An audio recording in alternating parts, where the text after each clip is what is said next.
टाठो बच्चो अस्सलाम वालेकुम। आज लेखना बह 5वीं जमात बच्चन यह कशरुक यह मजमून मोन स्कूल। मेनिस स्कूलस नाव गवर्नमेंट गर्ल्स मिडल स्कूल हंदवोर। यह हंदवार किस खनबल महलस मज। मोन स्कूल उकपोर। यथ मज 10 कमर। मेनिस स्कूलस मज 15 वस्ताद गई टीचर। अख चपरस, अख पीटी, अख डोवन वोल तो 5 बत रनन वाजन काम करान। यम बच्चन खतर बत रनान MDM तैयार करान। मेनिस स्कूलस मज 150 कोर तो लड़का इकवट परान।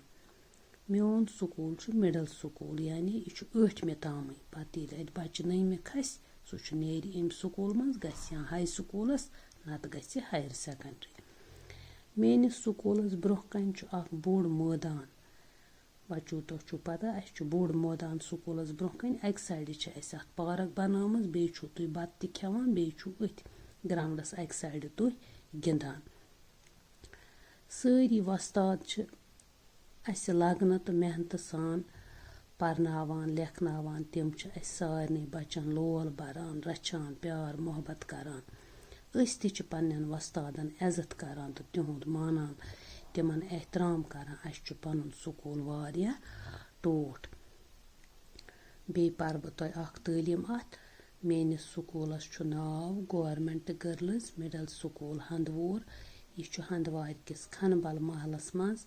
मोन स्कूल उकपोर। यथ मज 10 कमर।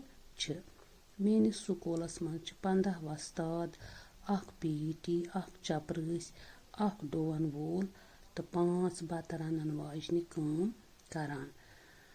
मेनिस स्कूलस मज 150 कोर तो लड़का इकवट परान। मोन स्कूल मिडल स्कूल यानी 8वीं ताम।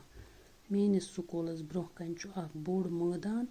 यथ मज अक अंद बत खेवान अक साइड गिंदान तो अक साइड पार्क अक अंद बनवित। सारी वस्ताद लगन तो मेहनत सान परनावान लेखनावान।